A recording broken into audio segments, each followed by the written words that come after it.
लगातार मुसलमानों को तंग किया जा रहा है। रमज़ान के महीने में जिस तरह से आपने उनकी मस्जिदों पर झंडे फहराए, आपने उनके मोहल्लों में जाकर जय श्री राम के नारे लगाए, आपको लगता है ये साबित हुए कि कौन पत्थरबाजी कर रहा था, कौन हिंसा में शामिल था, कौन नहीं। आप सीधा बुलडोज़र लेके जाएंगे, आप उस पर चला देंगे, तो ये तानाशाही है। दंगे कराने वाले आप, उनकी मस्जिदें तोड़ने वाले आप, वो किसी भी मस्जिद में आप बोल देते हैं कि यहाँ पर शिवलिंग था और उस पर विवाद खड़े करने वाले आप, उनको नमाज करने से हरियाणा में रोकने वाले आप, उनको सड़कों पे बेइज्जत करने वाले आप, उनकी दाढ़ी खींचने वाले आप, उनको जय श्री राम के नारे लगा लगा के उनको ज़बरदस्ती इंस्टिगेट करने वाले आप। जितने भी मीडिया चैनल्स आज आप आपके घर में जब आप खोलोगे टीवी, वो सिर्फ जहर उगल रहे होते हैं या इस सरकार की वाहवाही कर रहे होते हैं या फिर मुसलमानों के ऊपर डिबेट कर रहे होते हैं।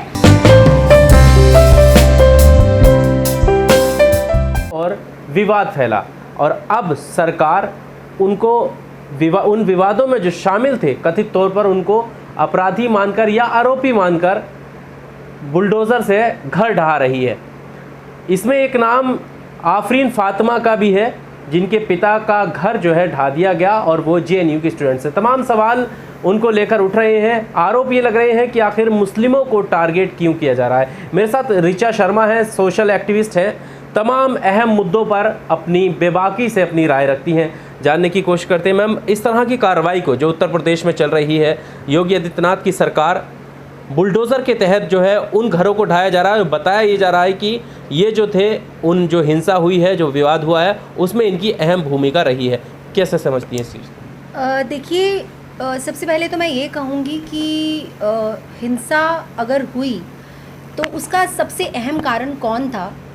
क्या डेफिनेटली योगी आदित्यनाथ को और मोदी जी को इन सबको मालूम है कि हिंसा का कारण कौन है, लेकिन शायद जनता को नहीं मालूम। तो मैं एक बार फिर से ये बात क्लियर कर देती हूँ कि हिंसा का सबसे बड़ा कारण है नुपुर शर्मा। हिंसा का सबसे बड़ा कारण है नविका कुमार और वो न्यूज़ चैनल जहाँ पर इस तरह की डिबेट्स रखी गई, जहाँ पर लोगों के रिलीजियस सेंटिमेंट्स के साथ खिलवाड़ किया गया, जानबूझ के प्रॉफिट मोहम्मद के बारे में गलत टिप्पणियाँ दी गई, ये जानते हुए भी कि ये बहुत सेंसिटिव इशू है और इस पर बवाल मच सकता है। तो हिंसा का कारण आप उस भीड़ को नहीं कहेंगे, आप कहेंगे हिंसा का कारण जो है वो है नुपुर शर्मा और वो न्यूज़ चैनल्स जो इस तरह का जहर परोसते हैं। रही बात प्रोटेस्ट्स की, तो इंडिया एक डेमोक्रेटिक कंट्री है, ये सब बहुत अच्छे से जानते हैं।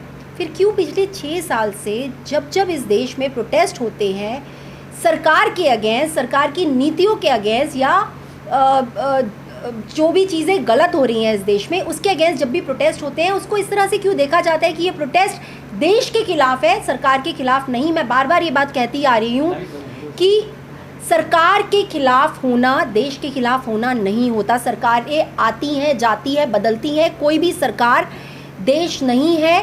बीजेपी सरकार हिंदुस्तान नहीं है। हिंदुस्तान के खिलाफ कोई प्रोटेस्ट नहीं हो रहे, जो उन प्रोटेस्ट को गलत नज़र से देखा जा रहा है।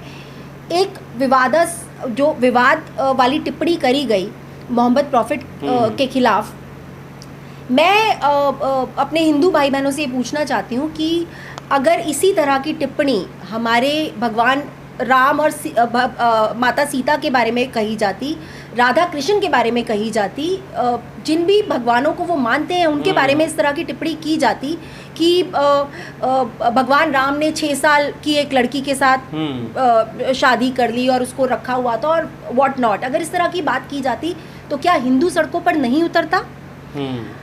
आप लगातार पिछले 6 सालों में कभी आप मुसलमानों के साथ गाय के नाम पर, कभी आप जय श्री राम के नाम पर आप उनको मॉब लिंच करते हैं, आप उनको मार के चले जाते हैं सड़कों पर, और उस भीड़ के साथ कभी कुछ नहीं होता, उस भीड़ में से किसी एक भी इंसान को गिरफ्तार नहीं किया जाता।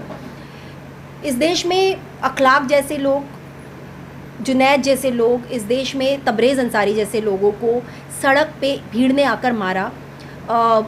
शायद कहीं ना कहीं मैं कहूँगी कि जो आज हमारे मुसलमान भाई सड़कों पे उतरे हैं, उन्हें तभी सड़कों पे उतर जाना चाहिए था और तब तक दम नहीं लेना चाहिए था जब तक उनको इंसाफ नहीं मिल जाता, जब तक अखलाक को, तबरेज़ अंसारी को, जुनैद को इंसाफ नहीं मिल जाता।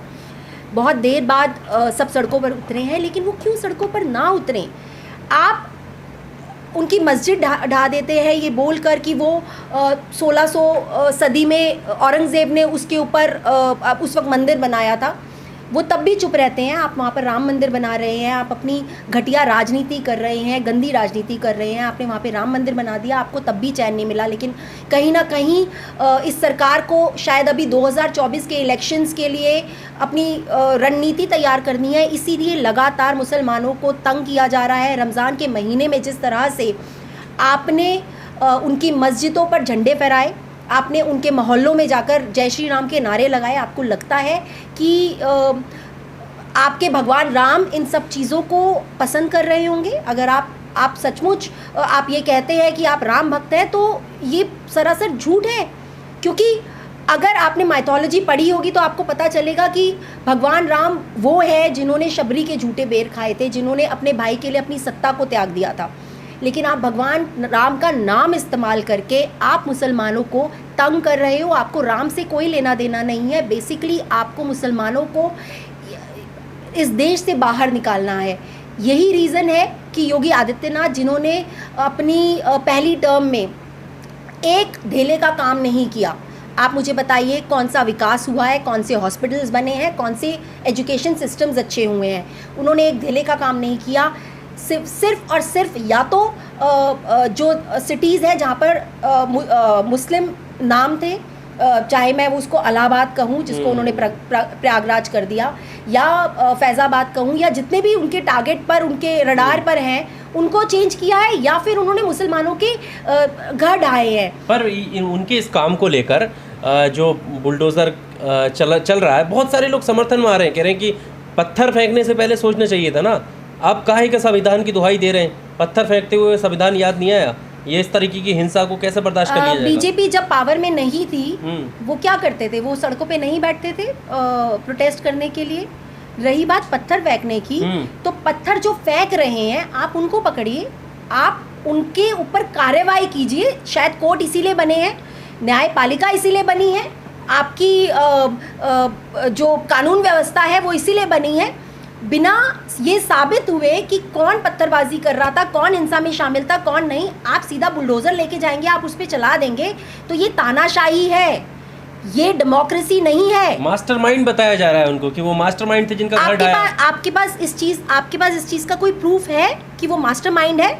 और दंगे कराने वाले आप, उनकी मस्जिदें तोड़ने वाले आप, वो किसी भी मस्जिद में आप बोल देते हैं कि यहाँ पर शिवलिंग था और उस पर विवाद खड़े करने वाले आप, उनको नमाज करने से हरियाणा में रोकने वाले आप, उनको सड़कों पे बेइज्जत करने वाले आप, उनकी दाढ़ी खींचने वाले आप, उनको जय श्री राम के नारे लगा के उनको ज़बरदस्ती इंस्टिगेट करने वाले आप, और उसके बाद आप ही जाके मुसलमान को विक्टिम से कल्प्रिट बना देते हैं कि यही मास्टरमाइंड है और इन्हीं की वजह से दंगे हुए हैं। जो दिल्ली में भी दंगे हुए थे, मैं उस वक्त खुद मौजूद थी। 3 दिन के बाद, दंगों के 3 दिन के बाद जब मैं उन एरियाज़ में गई थी, मैं गवाह हूँ इस बात की कि वहाँ की मस्जिदें जली हुई थी और मंदिर इंटैक्ट थे। मंदिरों में अभी भी घंटियाँ बज रही थी, दिए जल रहे थे और शंख बज रहा था, लेकिन उसके साथ में जो एक मस्जिद खड़ी हुई थी वो पूरी तरह से जली हुई थी। तो दंगे कराने वाले कौन हैं ये आप भी बहुत अच्छे से जानते हैं। 2002 में क्या हुआ था ये भी पूरा देश जानता है, भले ही वो आंख मूंद कर के बैठ जाए, लेकिन 2002 में भी क्या हुआ था ये पूरा देश जानता है। पर ऐसा है, अगर गैर संवैधानिक तरीके से अगर ये काम हो रहा है तो हमारी न्यायपालिकाएं, जो हमारे कोर्ट्स हैं, जो जजेस हैं, उनको क्या दिख नहीं रहा होगा ये वीडियोस? उनको ये सारी चीज़ें नहीं दिख रही होंगी? वो क्यों हस्तक्षेप नहीं करते इस पर? बीजेपी की शायद एक स्ट्रैटेजी ही रही है। सत्ता में आने से पहले बहुत टाइम से ये स्ट्रैटेजी बन रही थी कि सबसे पहले लोगों के रिलीजियस सेंटिमेंट्स के साथ खेला जाएगा, उसके साथ खिलवाड़ करा जाएगा। इसीलिए बाबरी मस्जिद के इशू को इतना उछाला गया। आपको राम मंदिर बनाना था, भले ही आपको लोगों की लाशों के पर पैर रखकर राम मंदिर बने, आपको राम मंदिर बनाना था, इसलिए आपने वो इशू खड़ा किया ताकि आपको सत्ता मिल जाए। उस दौरान जब बाबरी मस्जिद को ध्वस्त किया गया था, बहुत सारी सिटीज़ में इसी तरह से रॉयट्स हुए थे, लेकिन आपके ऊपर जुनून सवार था कि आपको राम मंदिर बनाना है, भले ही जितने मर्जी लोग मर जाए, चाहे वो आपके कार सेवक हैं, चाहे वो मुसलमान भाई बहन हैं, आपको कोई फ़र्क नहीं पड़ता था। और अभी भी शायद यही स्ट्रैटेजी आपकी है कि आपको सत्ता हासिल करनी है, सत्ता को बनाए रखना है, तो आप लोगों के रिलीजियस सेंटिमेंट्स के साथ खेलते रहेंगे।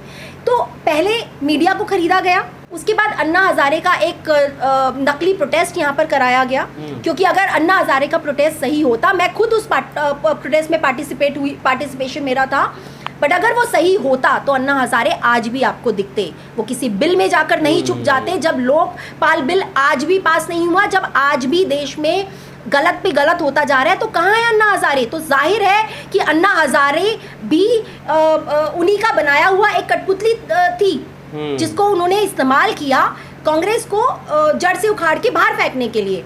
उसके बाद आपकी सबसे बड़ी स्ट्रैटेजी थी मीडिया को खरीदना।